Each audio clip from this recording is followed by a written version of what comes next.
Good evening, everyone. My name is Fritz Schroeder, and I'm the Senior Vice President of Community Impact with the Lancaster Conservancy. Along with my colleague, Kelly Snavely, welcome to our first virtual lecture as part of Lancaster Water Week 2021, which kicked off on Friday and runs through this coming Saturday, June 12th. Water Week was launched 5 years ago as a community awareness campaign to celebrate the over 1,400 miles of streams and rivers in Lancaster County. These incredible water resources have driven economic development and agricultural growth in our community for generations, and these streams and rivers are the source of our drinking water. Nearly half of these 1,400 miles are polluted or impaired, but the good news is we can solve this problem in our lifetimes with focused action, which is why we founded Water Week, to encourage all of us to take action. Please visit lancasterwaterweek.org to register for one of our over 20 events still taking place this week. While visiting lancasterwaterweek.org, we invite you to take the Water Week Pledge, which includes 3 simple action steps we can all take to be part of the solution. Water Week is successful because of many partnerships, and this evening I want to thank our presenting sponsor for the last 5 years, Turkey Hill Dairy. I also want to recognize the Campbell Foundation, and our presenters this evening, the Chesapeake Bay Foundation and their Keystone 10 Million Tree Partnership. It is also their incredible work on the ground, at the state capitol, and in the classroom that is moving Pennsylvania and Lancaster in the right direction. Thank you, Chesapeake Bay Foundation. It is my pleasure to introduce our host for this evening from the Chesapeake Bay Foundation, Cassie Fenn, who is the Pennsylvania Student Leadership and Education Coordinator, providing opportunities and conservation leadership for high school students throughout Pennsylvania. She brings classroom experience as well as outdoor environmental education experience to her role at the Chesapeake Bay Foundation. She holds an MS in Education from the College of St. Rose and a BA in Environmental Studies from SUNY Plattsburgh. Cassie loves camping and exploring the watershed with her canine buddy, Maya. Welcome, Cassie. Thank you so much for that introduction, Fritz. I'm going to go ahead and start sharing my screen, and I am starting off this presentation, but I will be joined shortly by my student leader companions who are joining us this evening from throughout the watershed, and we're absolutely thrilled that they'll be presenting alongside me this evening. So what I'm going to do now is go into presentation mode, and what I typically do when I present for the Chesapeake Bay Foundation is I give some context and background information. I don't like to assume that everyone knows who we are. So before I pass this off to the student leaders, I'm going to share a little bit about who we are as an organization, the work that we do throughout the watershed, as well as what we like to call ourselves here in Pennsylvania as we're saving the Bay. So Chesapeake Bay Foundation, we're all about saving a national treasure. We were founded in 1967 by citizens who were concerned about the health of the Chesapeake Bay. It was impacting their livelihoods. Currently, we're the largest independent organization dedicated solely to saving the Chesapeake Bay. And we do this by fighting for effective science-based solutions to the pollution that is degrading the Chesapeake Bay, as well as its rivers and streams throughout the watershed. Now, our mission is pretty simple. Our statement is 3 words: save the Bay. Many of you may recognize those blue and white stickers on backs of cars and water bottles that you can find throughout the watershed. I know I often get, okay, Cassie, you save the Bay, but how do you do that? Well, we do that in 4 distinct ways: through education. So that's what I'm a part of at the Chesapeake Bay Foundation. Advocacy, so we advocate for legislation for clean water, as well as other environmental issues. Restoration, and we have some restoration projects that are ongoing in Pennsylvania, including planting and supporting riparian buffers, oyster rehabilitation, habitat rehabilitation. And when the first 3 fail, we go to litigation. Now, the watershed. So the watershed is within that green part of the image that's on the left-hand side. It's 64,000 square miles. It is a massive watershed. It encompasses 6 states. It starts all the way north at the headwaters of the Susquehanna River near Cooperstown, New York, moves down through Pennsylvania into Maryland, West Virginia, Delaware, and then finishes up all the way down south at Virginia Beach. 18 million people call this watershed home, and that number continues to rise. There's over 3,000 species of plants and animals, some that are endemic only to this area.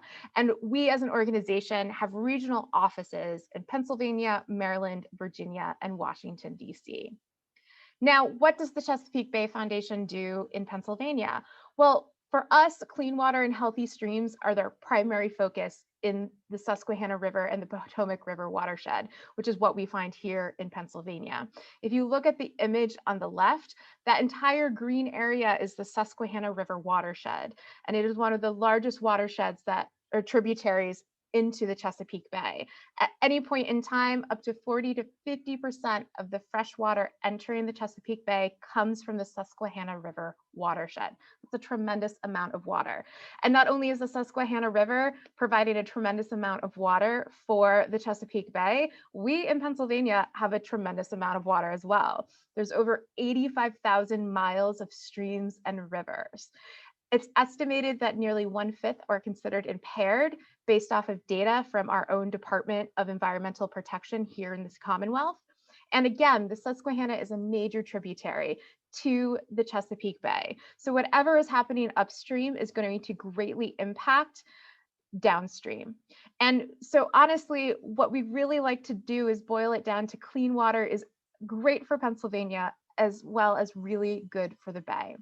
Now, I mentioned that we save the Bay in 4 ways, and I am proud to say that I am part of our education department. So we have a couple things that we do within the education department.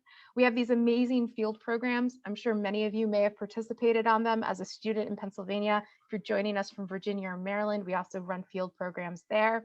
And we're excited to announce that we're returning to in-person one-day programming in the fall of 2021. We went virtual during the COVID pandemic. So that's what we do in the field. We have a mobile canoe program here in Pennsylvania, as well as a land-based streamside program. We also host professional learning opportunities for teachers through our Chesapeake Classrooms programs over the summer. Teachers are able to join us from across the watershed, earn professional credit, and work towards understanding how they can become watershed educators within their classrooms. We also create online resources, which I invite you to check out on our website. And these really kind of ramped up during COVID, but we'll be continuing to add to those throughout the fall and the spring. And last, but certainly not least, we have the Student Leadership Program. And again, I'm joined this evening by members of that program. And many of you may be wondering, well, who are these student leaders? These student leaders are self-selecting high school students. And these students are really interested in continuing to develop and grow as stewards of natural resources. They also are interested in supporting local conservation initiatives. Many of our student leaders work on hyper-local projects and action and raise awareness and advocate for issues that are impacting their communities. They're interested in the environment and sciences and bringing people together, so they're able to pursue their passions through this program. We also help them develop their leadership skills, and you're going to see some of that tonight. We provide public speaking opportunities, the ability to present in person at conferences, so they're able to really take charge and promote what they believe in. And throughout the watershed, they work towards advancing advocacy, taking action, and raising awareness on behalf of clean water issues that impact their communities as well as the watershed. And so I have some pictures to share with you of student leaders in action. So on the left-hand side, we have an example of student leaders advancing advocacy. So here in Pennsylvania, our student leaders spearheaded the campaign to designate the Eastern Hellbender the official Pennsylvania state amphibian. And so they were super tenacious with this. It finally got passed in the spring of 2019 and signed into law by Governor Wolf on April 23rd, 2019. So that is them celebrating their efforts on the steps of the Capitol building in Harrisburg. Taking action. So that center picture is a bunch of student leaders gathered across the watershed, removing garlic mustard at Climbers Run as part of our spring confluence when we're able to gather student leaders from across the watershed together.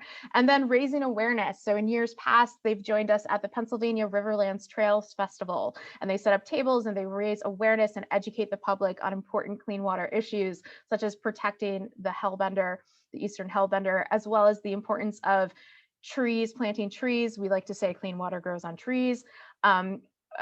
Educating Pennsylvanians about the impact of oysters on the bay, and also how our issues up here with our waterways can greatly impact the health of oysters further downstream.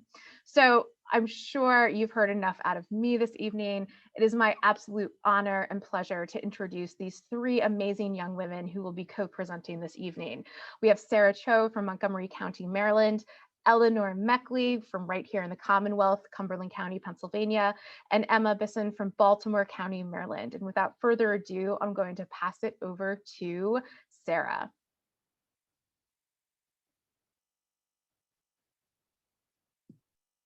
Hi, everyone. Thank you, Cassie. And as Cassie mentioned, my name is Sarah, and I'm a current sophomore, so I'll be a rising junior at Poolsville High School in Poolsville, Maryland. And I joined the CBF Student Leader Program in February of this year. So I have been so blessed to work with all these people. And our icebreaker warm-up question for today is, what's your favorite way to enjoy the natural resources in the watershed? So that can be swimming, fishing, anything that you can do in the watershed, and please feel free to put that in the chat.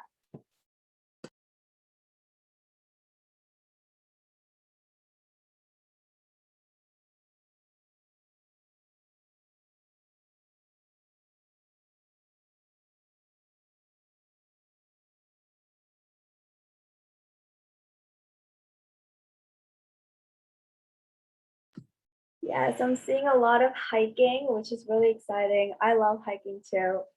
And I moved to a new house today, and I just found a hiking trail, a county hiking trail behind me. So that was really exciting.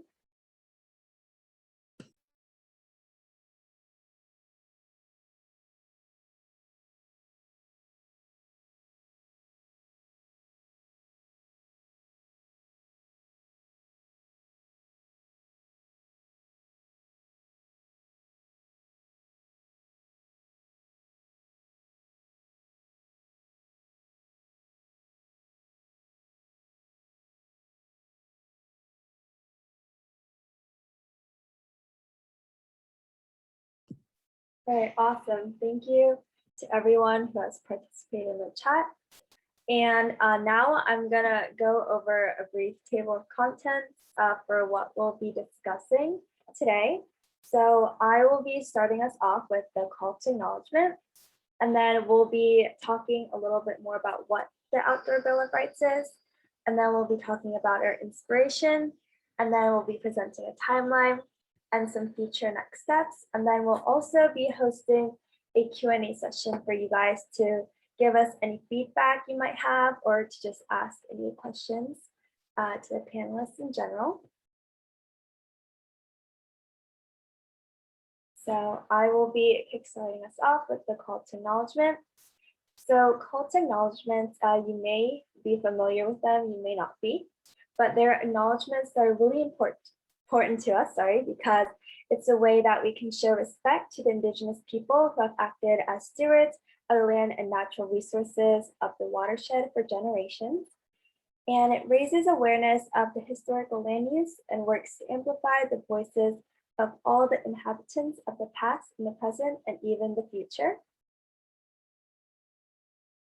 So our official call to acknowledgement for today will be, we would like to respectfully acknowledge that in Lancaster County, the Susquehannocks, the Shawnee, the Conestogas, the Nanticokes, the Gaunais, the Conoys, the Mingos, the Minkays, and the Delawares as well as other Indigenous people, have protected the waterways and the land for centuries. And we would like to recognize and draw attention to their relationship with and stewardship of the land here within the Chesapeake Bay Watershed. And quickly in the chat, I will be putting a link that has a fun interactive map where you can put in your address or your city or town, and it will tell you which Indigenous tribe fostered that land. So you can see which tribe the land you're currently in is associated with, and you can thank the tribe. And now I'll be passing it on to Eleanor, who will be talking about our Bill of Rights. Hi, I'm Eleanor Meckley. I'm sitting here in Pennsylvania in Cumberland County, and I am a rising senior, so one more year of high school. So a select group of student leaders have been working on the Watershed Outdoor Bill of Rights. There's about a baker's dozen of us, we like to say. And the Watershed Outdoor Bill of Rights is simply a list of rights that we believe every resident of the watershed should have. So that means every plant, every animal, and most importantly, arguably, every person. So all of you and all of us. And it's a tool we've designed to inspire advocacy action and awareness across the watershed to help save the bay. So we have on the left a list of rights, and some of them are, pretty intuitive, like having clean air, clean water, less litter. But we also have other rights that we as student leaders thought were important, like number 2, honoring the cultural heritage of the watershed, which we exercise through our call to acknowledgements, as Sarah shared with us. So they're supposed to secure the rights that we think every person should have it. And Emma is going to kind of walk us through the timeline, how we created it, where we're at now, and where we want to be in the future. Hi, everyone. So thank you, Eleanor. My name is Emma Bisson. I'm a rising senior at Towson High School in Towson, Maryland. I've been a student leader with the Chesapeake Bay Foundation for a little over a year. And as Eleanor really started to describe, the Watershed Outdoor Bill of Rights is a compilation of all the environmental rights that we believe everyone within our watershed is entitled to, and it's meant to be used as a tool. But this is by no means some document that we came up with one day and we left it like that. It really has been, in many ways, a long and meaningful process. It's been edited, revised, changed by student leaders such as ourselves, student leadership coordinators, and citizens of our watershed. And we hope to continue that process of revising into the future so that it can be as inclusive of everyone across our watershed, and that it can really, yes, be adapted so that everyone can use it. So the idea of an outdoor Bill of Rights is not new. During the summer student leadership expedition in July of 2020, student leaders from Maryland, Pennsylvania, and Virginia met over Zoom to learn about the Baltimore Children's Outdoor Bill of Rights. So this document outlines environmental rights that children within Baltimore have the right to, and there are a lot of similarities that we were really inspired by this document, San Francisco's document, and several other cities and states across the United States have these documents, and we were inspired to create our own that could encompass people from across the entire watershed and that could encompass people of all ages. So during this summer expedition, we drafted our initial document, and this document was posted by CBF in a blog that really shared about our initial Watershed Outdoor Bill of Rights and what we really did to create this document and our inspiration. The process didn't stop there. Beginning in September with the new school year, we began having watershed-wide meetings every month. And during one of these first meetings, our Watershed Outdoor Bill of Rights received its first edits.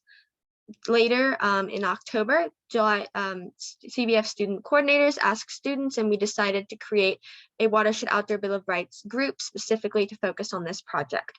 We created separate groups, one for advocacy and one for outreach, to focus on different facets of our plan. But despite having these different groups, we remained united in creating a tool that could be used to advocate for environmental rights across our watershed. And we began having a lot of outreach opportunities after that. So on December 15th, 2020, CBF student leaders joined Gunston Hall to present our Watershed Outdoor Bill of Rights. So Gunston Hall is a historic site in Mason Neck, Virginia, and it was home to founding father George Mason. And during this event, we were able to share our Watershed Outdoor Bill of Rights with a more diverse audience, because up until this point, our document had mostly been circulated through environmentalists, and we really wanted to make sure that our rights are inclusive of everyone and in different areas across the Chesapeake Bay watershed. During this event, we also shared a survey so that attendees could submit their feedback about our rights, again, to make sure that if there was anything we were missing or anything that was unclear, because we want to make sure that this is accessible and inclusive for everyone. Shortly after that, in March, Pennsylvania student leaders presented our Bill of Rights at the Pennsylvania Association of Environmental Educators event, and this was yet another opportunity for outreach and to share our project. And I'm going to pause for a moment here and just ask you all, what right inspires you the most or intrigues you? I won't read them all out right now, but these are our rights as we have them right now.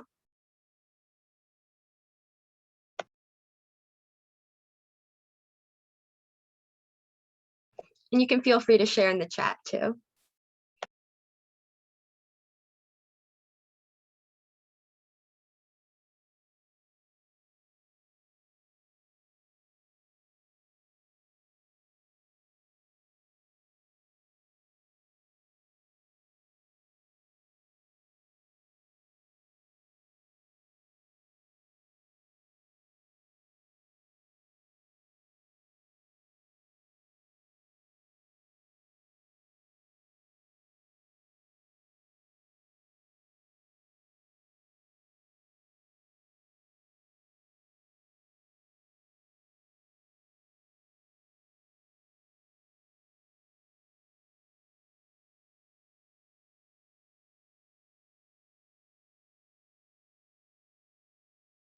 I see a lot of variety in all the different ones, definitely the cultural heritage, as we've already discussed with Sarah's land acknowledgement, environmental education, definitely very important.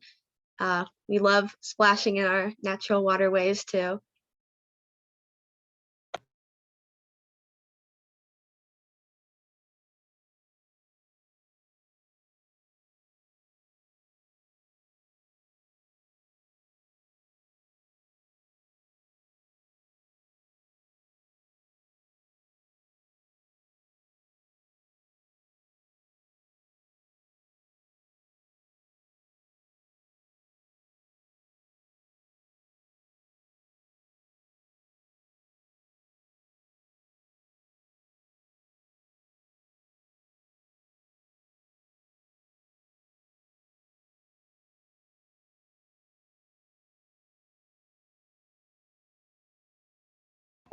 Thank you all for sharing. I'm glad that a lot of these rights are meaningful to you. That's really important, I think, as we're going forward. And speaking of the future, I've talked a lot about the past, and we have made a lot of progress, we believe, in the past with our Watershed Outdoor Bill of Rights, but we have a lot of plans for the future as well.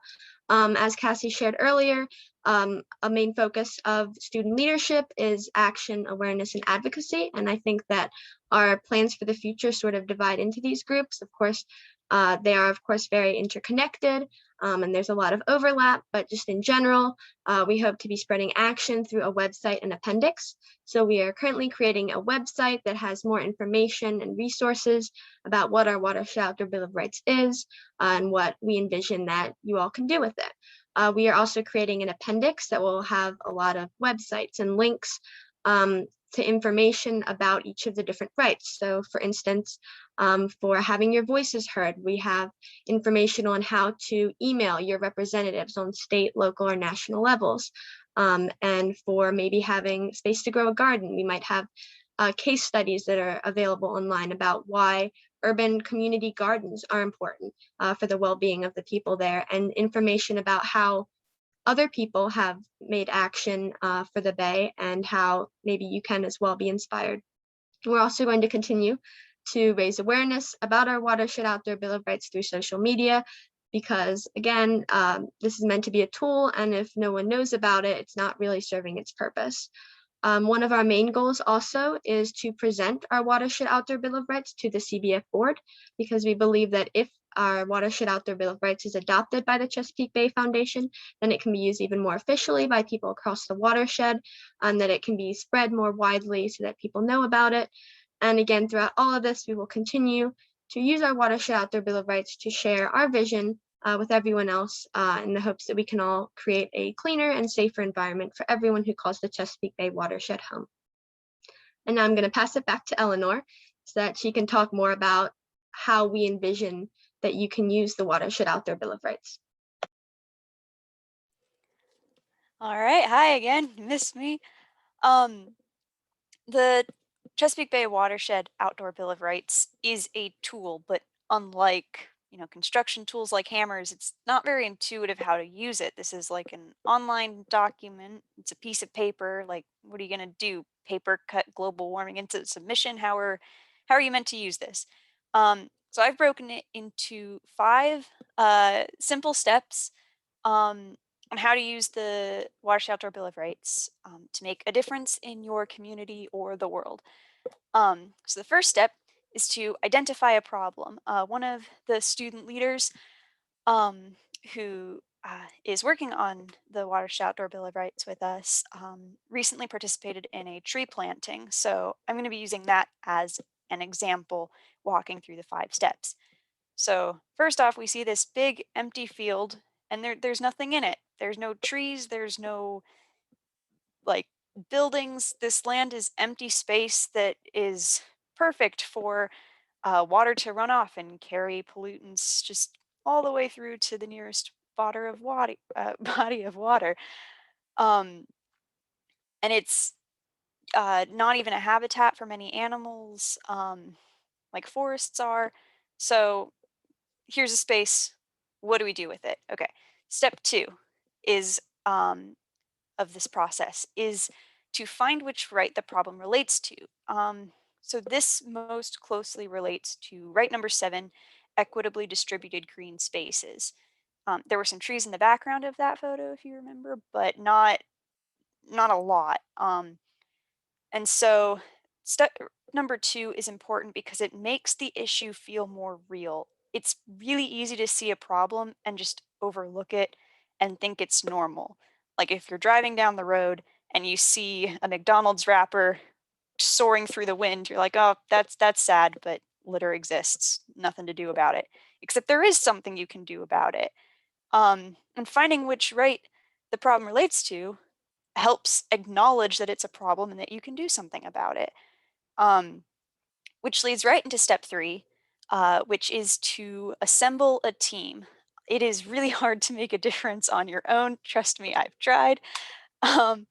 And so finding a team to help support you and encourage you and potentially actively help you on the day of the plan will make this process so much easier for you to make a difference. So your team can be family. If you want support, it could be friends. If you're a student and you're part of a club, they could help you tackle a problem, or community leaders. We've had a lot of student leaders enact different action plans through things like Boy Scouts and Girl Scouts. So whoever's in your life that might help you, find them and ask them if they can support you in your effort to make a difference. Step 4 is to make a plan to solve the issue. So for a tree planting, how many trees do you want to put in the space? What kind of trees do you want to put in the space? Where are you getting them from? When are you going to plant the trees? Are you going to need extra help, or can you do it with just a handful of people? These are all questions that you have to ask and answer before jumping in head first. As student leaders, we have a capture sheet depicted on the right, which really helps break down the process, finding the questions you need to answer, finding the problems you need to overcome, which all leads to step 5, which is to make the world a better place. So as you can see with this tree planting, it went from an empty field to being filled with tree saplings. So each one of those white plastic tubes sticking out of the ground is a sleeve around a sapling that protects it from being eaten by animals like deers and whatever else eats trees. And one day, all of those trees will become a forest and it'll become a green, shady place. It'll be a habitat for animals. It'll be a place for people to go and relax, and it will be better than an empty field of mud and dirt and ticks and grass. So to summarize, 5 steps: identify a problem, connect that problem to a right, assemble a team, make a plan, and then enact the plan. And we will now open up for questions. If you have any questions on how to use the Watershed Outdoor Bill of Rights, why we made it the way we made it, if you just have any clarifications, anything, you can ask all 3 of us. We'll be open to answering questions, and you can put them in the chat. I would also ask, we have a survey to collect feedback on our Watershed Outdoor Bill of Rights, and the link will be posted in the chat momentarily. And if you would take a couple minutes to fill that out, it would help us make sure that the Outdoor Bill of Rights represents everyone in our watershed and not just the handful of environmentalists that created it. So thank you so much for your time. If you have any questions, as I said, put them in the chat.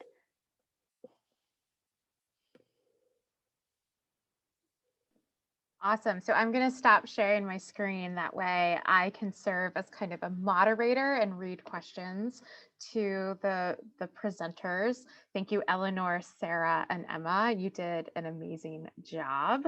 Okay, so how do we reach all of you with info? So that's a question that someone just put up into the chat. So if someone wants to either give us info or provide some feedback, how should they go about doing that? Yeah, I can take this one. So if you're willing to give us any feedback, you can definitely fill out the form that Rick has put in the chat.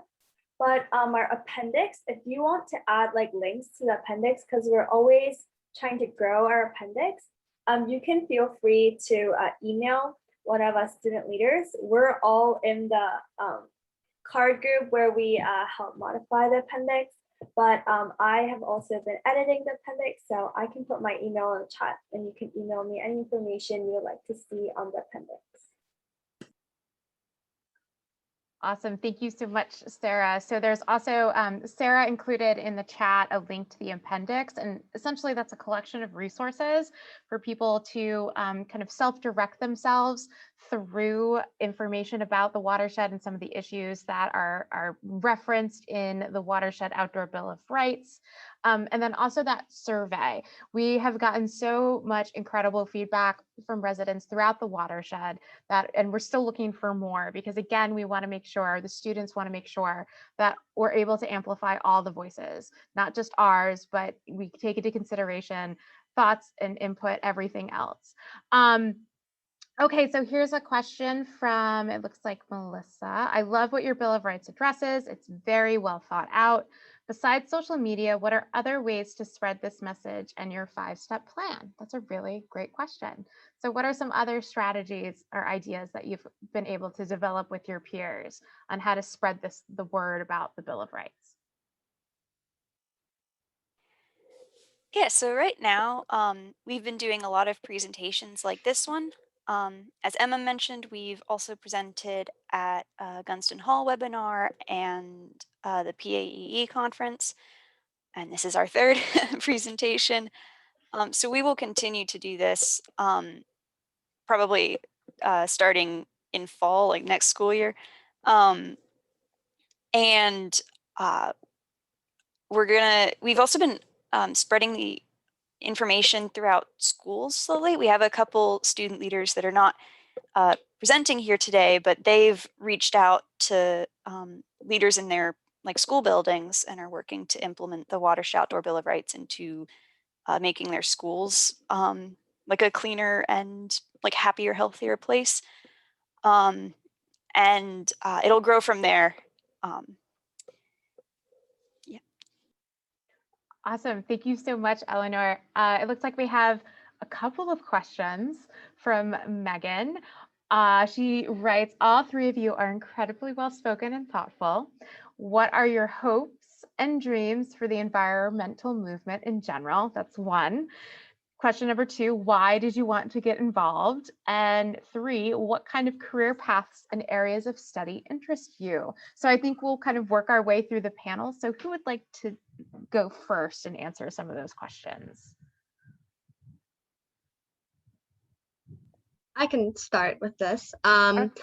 So really, my hopes and dreams for the environmental movement, I think a lot of the stuff that I've learned this year through CBF is really how broad environmental science is. I mean, it incorporates environmental justice, advocacy, all these different facets that really, I think it's more almost of a lens of environmentalism that can be applied to a lot of different things.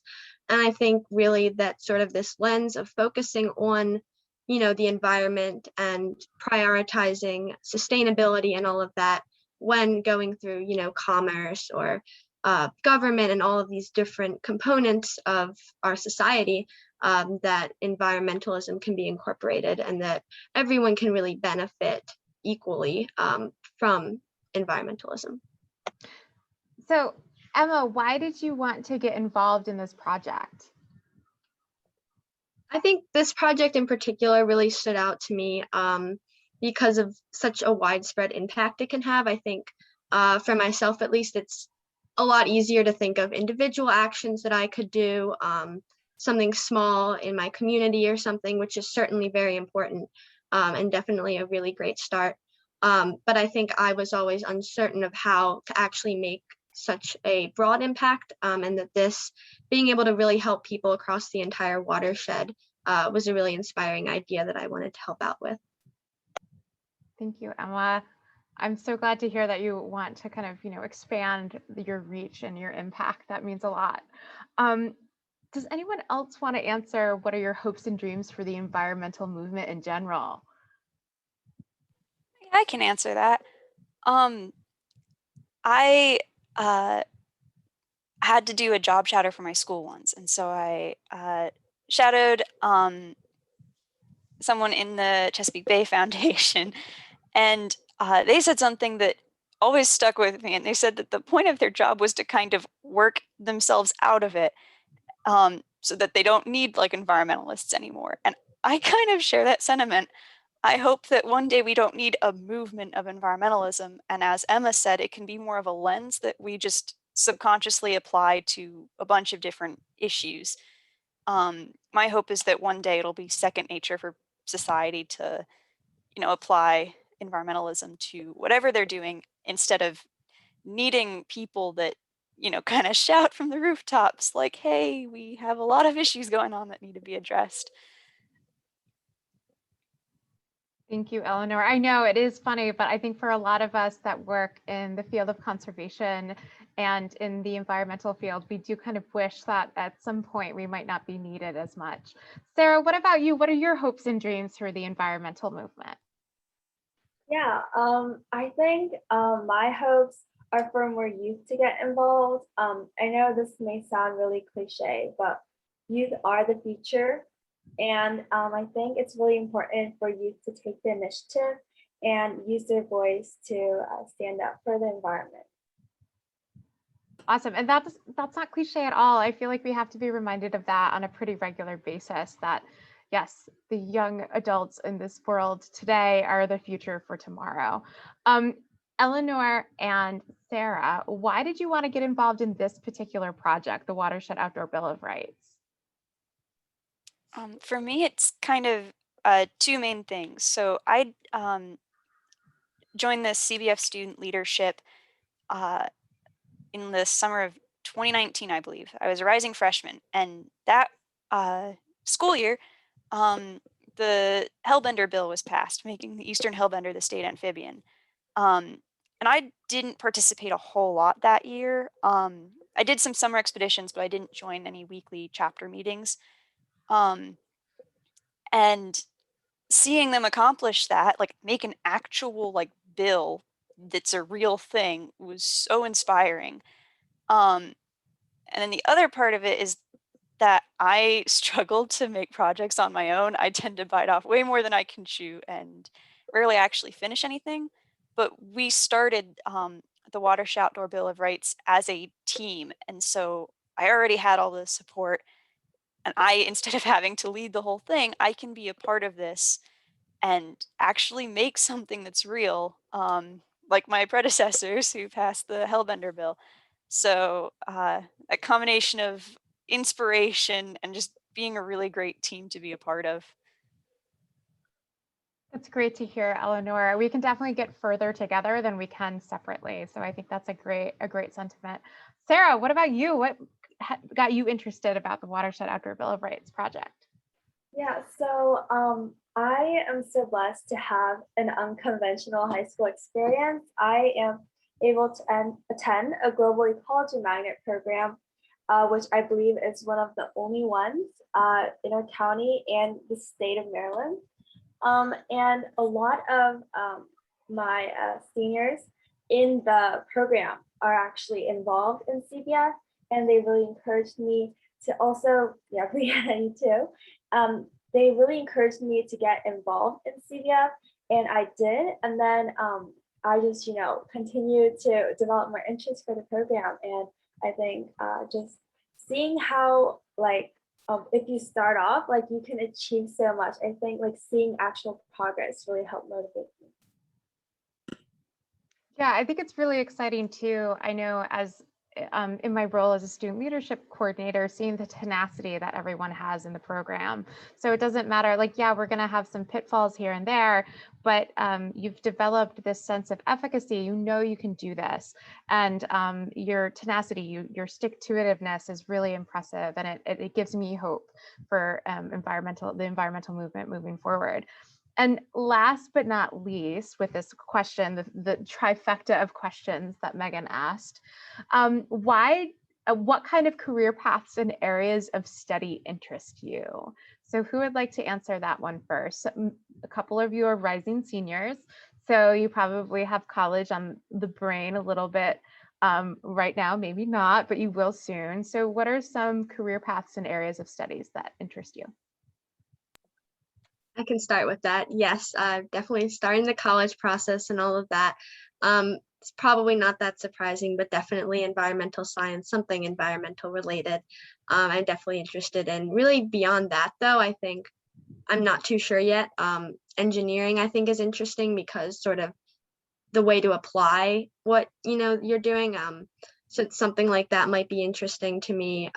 Research in general, I think, really something where I can be out there doing something, whether it's specifically related to the environment or maybe something different, but really just making action in some way.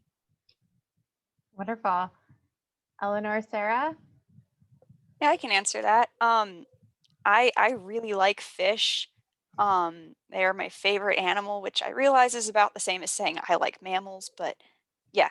Um, so I'm really interested in both limnology and marine biology, which is the study of freshwater and saltwater ecosystems, respectively. And also biology, being able to explore and discover more about fish. I'm just a fish nerd. I don't know exactly what field of science I'll apply that to, but it'll be something. And then it comes as no surprise that whatever I do, I'll focus environmentalism in on whatever subject I go into. Thank you, Eleanor. Sarah, what about you?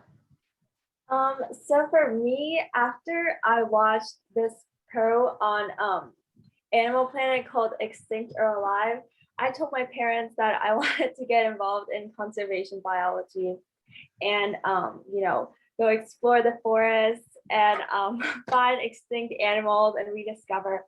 But more realistically, I do really want to get involved in policy, so environmental law or just the nonprofit social work sector, but also I have been working on a project called OG's Mission, which is a Eastern Box Turtle Conservation Project named after a unfortunate Eastern Box Turtle that passed on a road near me.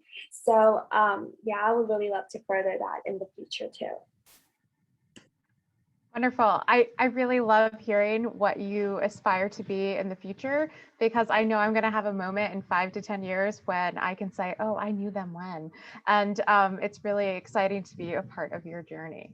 So I have a question, and it's more specific to the experience that you've had as student leaders in working together and collaborating with peers from across the watershed in all different states. We have, as Eleanor said, about a baker's dozen. We have about we have a handful in Pennsylvania. We have another handful down in Maryland, and then a couple, 1, 2, or 3 from Virginia. What has been something that's presented a challenge in collaborating together, all together on the Watershed Outdoor Bill of Rights?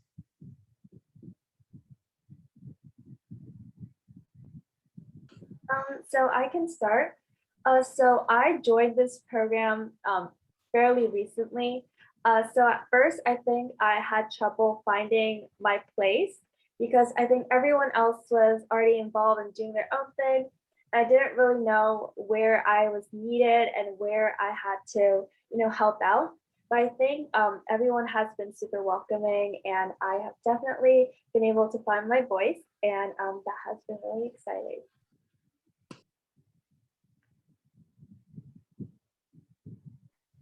I think the hardest part for me, because I've been a student leader for so long, is that everything this year has been online over Zoom.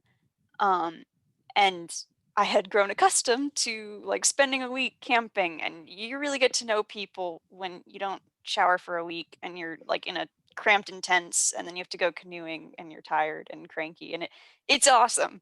But changing online was like difficult for me because I didn't know how to like make connections or make friends online, but uh it turned out to be easier than I thought because everyone's so awesome that like you just get to know people through their ideas and the way they talk and their different niche passions. So it ended up working itself out. And if we didn't have Zoom, we probably wouldn't have the Watershed Outdoor Bill of Rights because we wouldn't have been watershed wide for a lot of the programs. So bad and good came from it.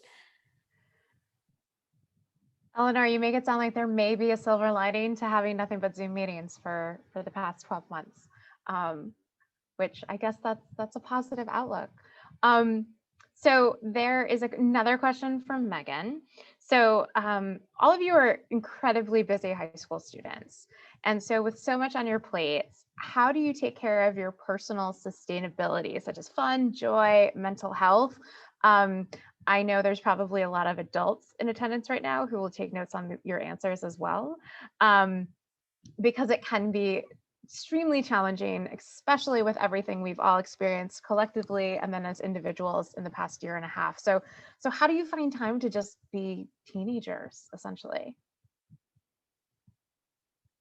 I think for me, I've just tried to find things that I enjoy doing, things that, bring me joy. I can sort of escape from, my bedroom where we've all been, I think, a lot in the past, year and a half. So for me, I think mostly that's been reading. I found, especially with the beginning of the pandemic and all of that, I was able to read a lot more. And so I think reading, certainly being outside, walking my dogs, running around my neighborhood, just little things like that have definitely helped keep me sane throughout all of this. Yes, I've definitely spent a lot of time with my dog. She is my partner in crime, we should say. I think the most helpful thing so far for me has just been getting outside and walking around. I know with like quarantine and then everything being online, like I don't really have a reason to leave my room ever in a day. And I subconsciously get like stuck and then sick of it And I couldn't quite put my finger on it, but I figured out that just getting out of the house and walking, it clears my mind. It makes me feel happier. And yeah, I can walk my dog sometimes. I can walk by myself. I can walk with my family. Like there's a, like that's just helped me a lot getting out of the house, because I would very easily stay inside for weeks without realizing it in the early days. Thanks for sharing, Eleanor. What about you, Sarah? How have you been able to find time for yourself? So for me, I have this, I don't know if this is unique, but I have a shopping addiction. So online shopping with my mom has been like my outlet. I actually moved into a new house today, and I was organizing all my clothes, and it took me 6 hours to get through one pile, and I'm still working on it. So it's like I'm finally seeing the reality of my like shopping addiction.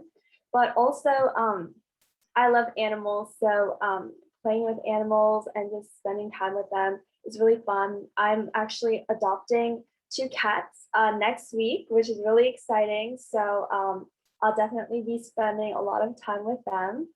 And also like this is fun too. Like I feel like a lot of people think of like this as work, but for me, like I've really enjoyed being a part of this organization, and I really look forward to everything. So yeah, everything has been really great. That's amazing. Well, thank you for the plug for the Student Leadership Program, Sarah, Eleanor, and Emma. And one thing that I definitely recognize that was a common theme between all 3 of your answers was spending time outdoors, but then also connecting with wildlife or animals.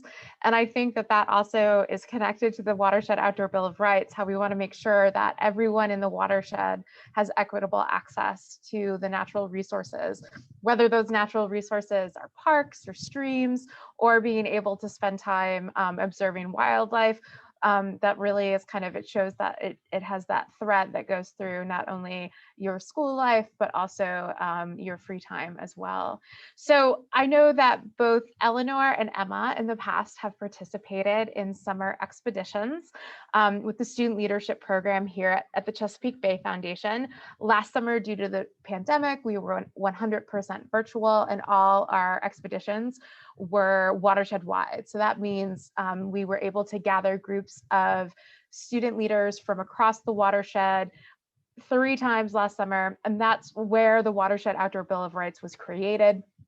And so this summer, we're very excited to be able to get back outside with our student leaders, and we still have some room available on this summer expeditions. So one of my colleagues is going to pop a link up into, oh, there, man, he beat me to it. So there's a link if you want to find out some more information on how you, or maybe some high schooler that you know, can become involved with our student leadership program this summer. We have a lot of exciting field experiences planned, as well as opportunities to learn how to advocate for clean water issues or environmental issues that are impacting communities in the watershed, connect to local representatives, as well as maybe even some federal representatives. And we have a ton of guest speakers that we're able to invite to join us. And these are experts in conservation science, they're experts in advocacy, and they might be experts in water treatment. So we're able to pull from all the resources and partnerships that we have throughout the watershed to provide a pretty amazing experience on these expeditions for our student leaders. So before we wrap up, I just want to see if there's any other questions that you may have for our panelists this evening.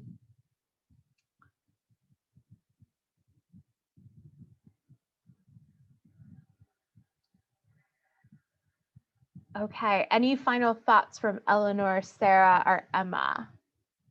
Oh, one from Kelly. You asked us at the beginning which right resonated with us. Can we ask the same of each of you? Ooh, that is a really great question. So, all right, let's start with Emma, then go to Sarah, then to Eleanor. So Emma, what right really resonates with you as it's currently written? I think solution-based environmental education definitely resonates with me. I've been pretty fortunate to grow up, learning about the environment in various science classes. And I think that has been really integral in where I am now, caring about the environment. And I think also the solution-based aspect of it is really important. It's one thing to know what you should be doing, but it's another thing to know actually how you can achieve that. Wonderful. I love how you mentioned solution-based education. That's really what we're all about at the Chesapeake Bay Foundation. So that just made my heart sing, Emma. What about you, Sarah? So I did put in the chat earlier, but I said number 10, which is have all voices heard. And I think that's really important because a lot of people believe that, oh, like they're not important enough to voice their opinions. But I think having all different opinions and gathering those to create something that represents everyone in the watershed is really important. So I really resonated with that. Thank you, Sarah. And Eleanor. Personally, I have to say the first, right, solution-based environmental education is the most important because I wouldn't be where I am or who I am today without it. But through that education, I've come to learn a lot about like environmental injustice. And so from that, I think the most important, right, overall is equitably distributed green spaces. Um, like it just baffles my mind that there are some people that like can walk out of their doors and there's just no real like trees or like green spaces where they can just kind of collect their thoughts and feel calm and happy and safe in nature. There is some science showing that like nature makes you happy. I don't know it off the top of my head, but I feel like everyone should have access to that, not just people living in suburban neighborhoods like me. So that's where I'm at.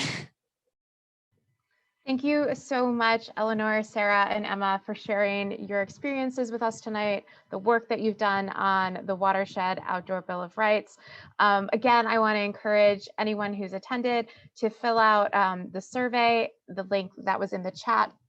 It'll also be sent out after the presentation. So as a reminder, and feel free to share it, spread this information far and wide. So again, we can hear from as many people throughout the watershed as we possibly can.